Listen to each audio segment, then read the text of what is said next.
Here on the field post-game at Sun Devil Stadium as Arizona State defeats Texas Tech tonight, 68-55. Entire Sun Devil source crew on hand, Chris Cartman, Kerry Crowley, and I'm Jake Garcia. Guys, this is the highest scoring game in Arizona State football history, topping last year's triple overtime contest, ASU defeating Oregon 61-55 in that game. So many different things to unpack tonight. Chris, I'll let you have an open book. You can touch on whatever you would like to start it off. Some things that surprised Manny Wilkins' performance, ASU's ability to not only keep pace with Texas Tech, but outpace Texas Tech.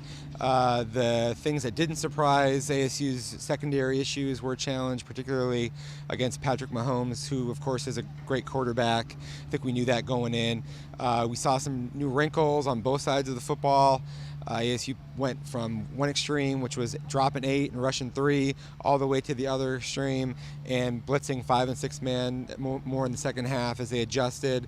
On the offense, Kalen Ballage with the NCAA record tying 8 touchdowns.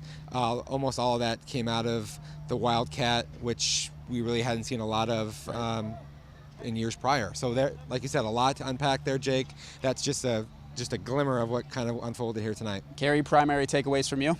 I think ASU did everything it wanted to offensively. 90 plays, that's the tempo Chip Lindsey's looking for. 351 passing yards, over 300 rushing yards, that's the balance Chip Lindsey's looking for. And Manny Wilkins looked like the quarterback of this team. There were no questions about his performance tonight. He came out and was an obvious standout from the get-go, was taking more risks tonight, was throwing the ball over the middle of the field. And what stood out to me, he had probably well over 40 passing attempts tonight and never put a ball in jeopardy tonight. And that's just so significant when you play a team like Texas Tech that can put up points, as we saw. We knew ASU had some deficiencies in the secondary, so ASU really had to play an excellent game on offense, and Chip Lindsey and Manny Wilkins really delivered in that regard. And then, of course, Kalen Ballage delivered to just a phenomenal game. Yeah, I don't know if people are going to say that Manny Wilkins outdueled Patrick Mahomes, but ASU was able to come out on top, and Manny Wilkins played a really great football game in a coming out party sort of a way, I think.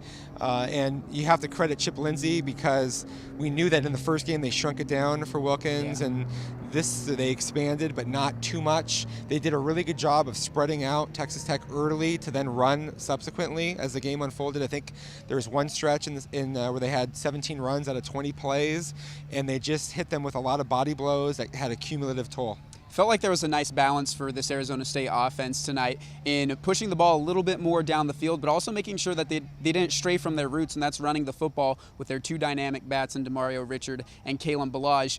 It's funny, though, because last year everyone was saying ASU needs to run the football more, and Mike Bercovici continued to throw balls down the field, and so it was an interesting dynamic that was going back and forth. And this year, maybe with Chip Lindsey, they found a little bit of a balance. There was a style issue with that team last year, and they really didn't get it all settled and sorted out until late in the season. But by the time that they did, the defense had kind of fallen apart, and so they just were never really in sync. We know that Todd Graham and Mike Norvell were never really on the same page last year, and it's something that even tonight was again touched on a little bit in a subtext kind of a way in the press conference, with Todd Graham saying wanted to get back to our roots, and Chip Lindsey being in the family of our style and knowing kind of what we want to do philosophically. So I think that's been just kind of there under the surface, and for them, for what ASU was able to do tonight, I think it was a confidence-inspiring, coupled with Manny Wilkins' performance. Well, everyone's going to be talking about it, Kerry, so let's not bury the lead. Kalen Ballage with 8 touchdowns tonight, tied an NCAA record, broke a Pac-12 record. He was everything the Sun Devil team hoped him to be. It felt like leading up to this game, it had been, when are we going to see Kalen Ballage finally break out? And tonight, he certainly did. Well, Chris and I both agree that Kalen Ballage looked like an NFL back tonight. He just had incredible burst every time he touched the ball, and so many of his touches came out of that Wildcat formation, a really well-designed formation for ASU for what they wanted to do at the goal line. We saw in the past under Mike Norvell, fans will remember the Michael Eubank package that just never seemed to work. Tonight's package was different because it was so well designed in terms of the plays that they were running. Manny Wilkins was out on the edge. Christian Hill was in the game. He had his red shirt burned to block, but I think ASU can actually justify that because they went something like 6 for 6 when they ran that formation inside the 10-yard line. And what Balaj was doing, he was reading what was taking place in front of him. He was so patient, and you want to back like him because Demario Richard can act as a lead blocker in that situation, and Balaj has that insane burst to get to the edge that we saw a few times. And then really the best play call of the night was when ASU had been hammering that formation 4 or 5 consecutive times, and Chip Lindsey called a counter power off of that from the 6-yard line. They ran to the left behind Sam Jones. I believe Raymond Epps also had a critical block on that play, and that to me really showed why Todd Graham is so high on Chip Lindsey as a play caller. And another play that Balaj was involved in that to me really stood out for Chip Lindsey tonight was that reverse flea flicker throwback. And the reason that I want to point out that play is not the design of it, but the timing of that play. Oftentimes we would see Mike Norvell's offense, Taylor Kelly and Mike Bercovici take kind of weird plays where you'd be throwing on 3rd down in situations where you didn't need to. 2nd and 1, you weren't taking as many chances. ASU had a 2nd and 1 situation on the 39-yard line for Texas Tech, and that's when Chip Lindsey called that play. ASU knows it can run with Demario Richard up the middle and pick up that yard, so it's the perfect time to take a chance. You get Kalen Balaj wide open, and no one's going to catch him in the open field. My biggest takeaway on Balaj was just seeing him really at full strength and full health, which we hadn't seen entering either of the last 2 seasons. And then that kind of just stayed with him a little bit in those years. Whereas this year, he was just a different specimen out there. That was an explosive, I mean, that's the type of guy that you're thinking, maybe this guy could leave after this year if he keeps doing this stuff. Maybe, I understand that NFL backs aren't going early in the NFL draft really at this point, but at his size, 6'2" or 6'3" and 230 pounds, for how fast and explosive that he is, he jumped into a lot of people's radars tonight. Well, he alone outscored a lot of college football teams across the country tonight. Most. 92. Right. Yeah, most. And in his post-game press conference, though, he was quick to credit the work of his offensive line. And, Chris, that was something you were impressed with as well. Yeah, he brought all 5 of those guys, and that's something that we've seen in the past, right, from ASU whenever there's a really good rushing attack. I thought Sam Jones really came into his own tonight. There were a lot of power play runs, a lot of getting those guards around the edge in space and head-hunting at that second level that Kalen Balaj and Demario Richard were able to take advantage of. I think A.J. McCullough moving in there at center ended up being a really smart move. He brought an edge of physicality that maybe Stephon McCray didn't quite have in that first game. I like McCray more as a technique blocker. He's more of a leverage blocker. He's got good flexibility, but he's an angle guy as opposed to a power guy. So when the power runs work better when he's able to just kind of seal on an angle, and then you get other guys kind of coming around the edge. There was no pass rusher that was able to really exploit ASU in this game for Texas Tech, and so Manny Wilkins had time to operate, and they just kind of were able to get into a really comfortable rhythm that sustained them through the second half. Well, ASU's defense tonight, Kerry, allowed 55 points, but I would make the case that they learned something about themselves, and that was the second half critical adjustment that Todd Graham and company made, and that was to bring more pressure at Patrick Mahomes, and it paid off for them in the long run. Well, ASU, as we know, has been burned by the air raid in the past.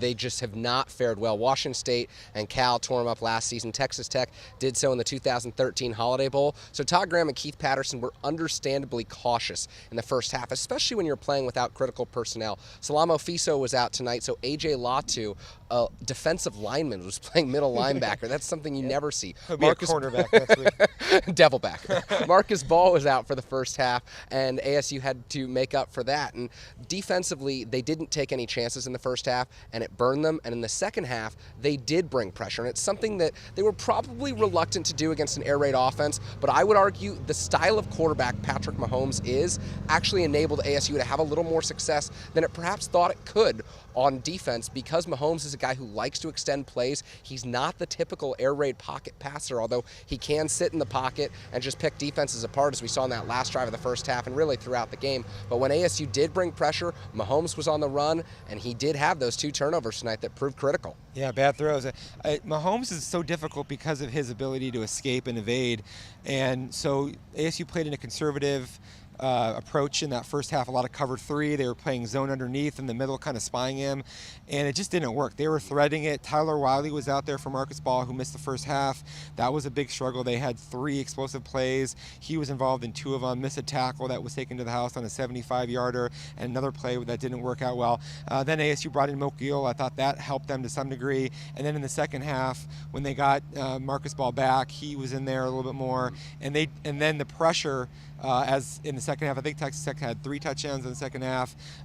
It was much tougher for Mahomes, and they did a good job of man coverage underneath at the line of scrimmage, getting a check on some of those receivers, making the play take a little bit longer to get into, and then Mahomes was pressured and he put some balls in jeopardy, which Manny Wilkins did not do. Sitting in on the Texas Tech press conference, both Cliff Kingsbury and Patrick Mahomes said after the game that they felt as if Mahomes played better in this one than he did in the season opener. He didn't go into street ball mode, which is something that Kingsbury had not been too pleased about in Texas Tech's first game. With that being said, he did feel like Mahomes started to feel a little bit rushed in the second half, and thus the 2 picks to gun pace. You can't really blame Mahomes ultimately. Yeah. They put up a huge number, 55 points on the board.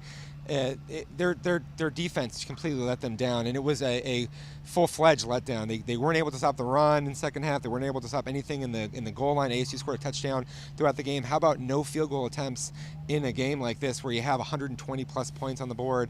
That's just a bad sign. So you can't really put it on Mahomes. Yeah, maybe he made some jeopardy throws and did some things, but he's trying to figure out a way to help his team score 60-plus points to give them an opportunity to win the game, and it just wasn't there for them because their defense just was atrocious. I'll give both of you a chance to answer this next one, but what does this mean for ASU in the grand scheme of the season? This is a team that many people didn't think would beat Texas Tech. I think all of us here included in that discussion, and now they do, and they put themselves in a position to maybe be 4-0 through 4 games. Well, the defense is going to struggle for at least for a few more foreseeable weeks. Future, yeah. Obviously, until you get that defensive personnel figured out, until you get those secondary issues shored up, you're just not going to beat teams consistently, and you're going to be playing in close games if you're going to have coverage busts. But you look around the Pac-12 tonight, Cal doesn't look impressive. Washington State doesn't look impressive.